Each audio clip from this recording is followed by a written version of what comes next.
Hola, buenas tardes, les habla su presentador y conductor, el psicólogo Abraham Hernández Soledad. Bienvenidos a su programa El Informal. En el programa de hoy les traeremos una remembranza sobre los Juegos Olímpicos ocurridos en 1968 en su país, México. ¿Acaso hay otro?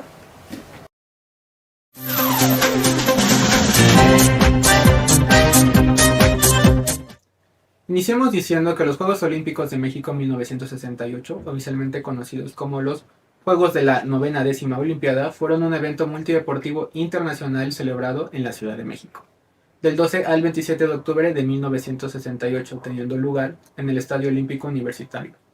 Inaugurados por el presidente de aquel entonces, Gustavo Díaz Ordaz, la porra te saluda. Fue la primera vez que se realizaban Olimpiadas en Latinoamérica y la primera vez que los organizaba un país en vías de desarrollo, o sea, un país pobre.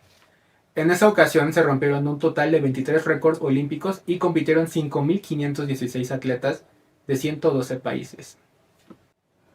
Algunos de los hechos que podemos retomar de este evento es que fue la primera vez en la historia moderna de Juegos Olímpicos que una mujer encendía el pebetero. ¿A poco sí se llama?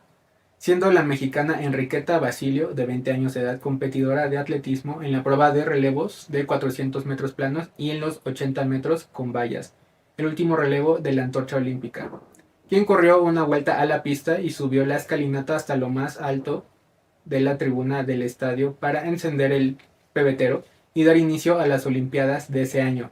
No manches, ya me cansé nada más de leerlo.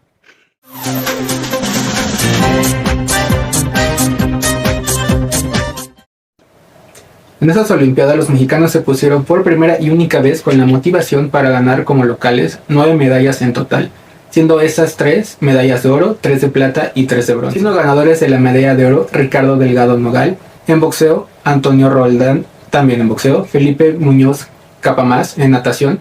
En medalla de plata tenemos a José Pedraza Zúñiga en atletismo, María del Pilar Roldán en esgrima, Álvaro de Axiola en salto.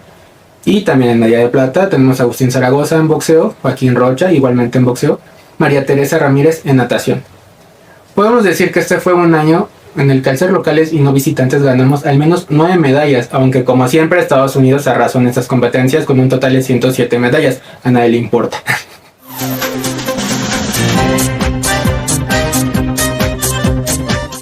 Este año ocurrieron cambios importantes en la política de diversos países. Por ejemplo, la República Popular de China estaba en medio de una revolución cultural. Por otro lado, la desaparecida Checoslovaquia no pudo ser liberada de las tropas de la también desaparecida URSS, Rusia para los cuates. El gobierno de Francia estaba envuelto en manifestaciones estudiantiles y a lo largo de Estados Unidos, las manifestaciones por la paz y los derechos civiles estaban a la orden del día.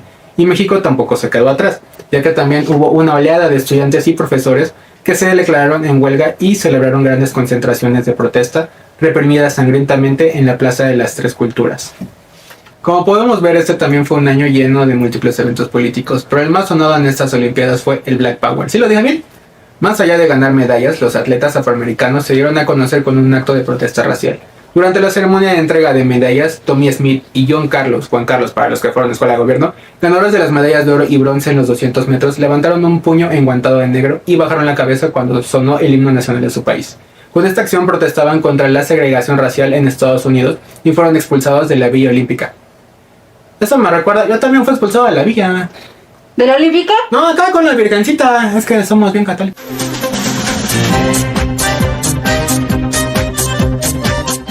Pese a las celebraciones en México, la ciudadanía pasó por uno de los días más atroces y fatídicos en la historia de nuestro país.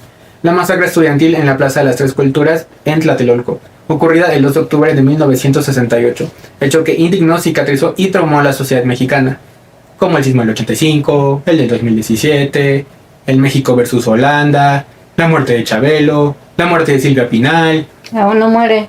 ¿Ah, no? No. Esto comenzó cuando miles de jóvenes estudiantes de diversas instituciones públicas se movilizaron tras la negativa del gobierno de Gustavo Díaz Ordaz de cumplir un pliego petitorio. En este se pedía liberar a los presos políticos y estudiantes de protestas anteriores.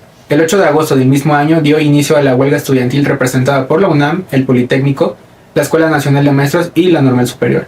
El 2 de octubre se congregaron los manifestantes en la Plaza de las Tres Culturas de Tlatelolco, sin sospechar que se estaba organizando un cerco militar con miembros del grupo paramilitar Batallón Olimpia y otras fuerzas armadas. Esa tarde y hasta entrada la noche se suscitó el genocidio de jóvenes. Se calcula que ese día más de 300 personas fueron asesinadas, aunque se desconoce la verdadera cifra. Estos hechos nos invitan no solo a la reflexión como mexicanos, sino también como humanos, ya que si bien la sociedad en la que crecemos, nosotros la hacemos, mientras que los gobernantes que nos rigen, nosotros los elegimos. Esto quiere decir que no hay que culpar a una sociedad o gobiernos fallidos porque, aunque ellos toman las decisiones y son responsables de sus acciones, nosotros somos también responsables por haberlos puesto en ese lugar, pero sobre todo por permitirlo.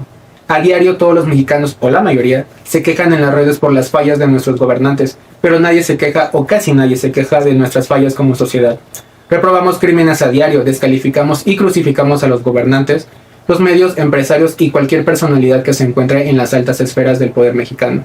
Incluso a nuestros semejantes, es decir, mexicanos que trabajan, se esfuerzan, que les va bien, otros que no tanto, es decir, personas que no viven en la opulencia pero que también forman parte de esta sociedad. Y la pregunta es, ¿qué has hecho tú para cambiarlo? Y no hablo de hacer cosas grandes o radicales que estén fuera de nuestro alcance, sino cosas pequeñas que pueden impactar enormemente en nuestra sociedad, como hacer conciencia de nuestros actos, tratar de ser menos ignorantes, cuestionarnos a nosotros mismos, a la sociedad y a nuestros gobernantes. Es decir, reeducarnos no solo como ciudadanos, sino como país, porque el verdadero crimen no es atentar contra el pueblo mexicano como lo hizo Díaz Ordaz y otros más. El verdadero crimen es no hacer absolutamente nada y esperar a que llegue un Mesías que lo haga todo por nosotros. Esto exige un precio, pues claro que exige un precio, y este es el precio que tuvieron que pagar los miles de estudiantes del 68, los cuales estuvieron dispuestos a hacer lo que mencioné unas líneas arriba. Es decir, ellos se atrevieron a hacer lo que actualmente nosotros no somos incapaces de realizar. Tal vez sea por miedo a las consecuencias a las que se enfrentaron los estudiantes, y no me refiero a la masacre, sino que gracias a su sacrificio nosotros gozamos de cierta libertad con la que ellos soñaron, lucharon y murieron. Pero curiosamente, el no hacer nada y quedarte tal y como estás, quejándote y perdiendo el tiempo, puede traernos como consecuencia la muerte como la de los estudiantes, pero con la pequeña diferencia de que tu muerte sí será en vano, sabiendo que esa muerte nunca marcó la diferencia. Bueno, y con esta reflexión llegamos al final de este su programa, El Informal. Gracias por vernos en esta primera emisión y nos vemos pronto, aunque no creo que haya otra emisión.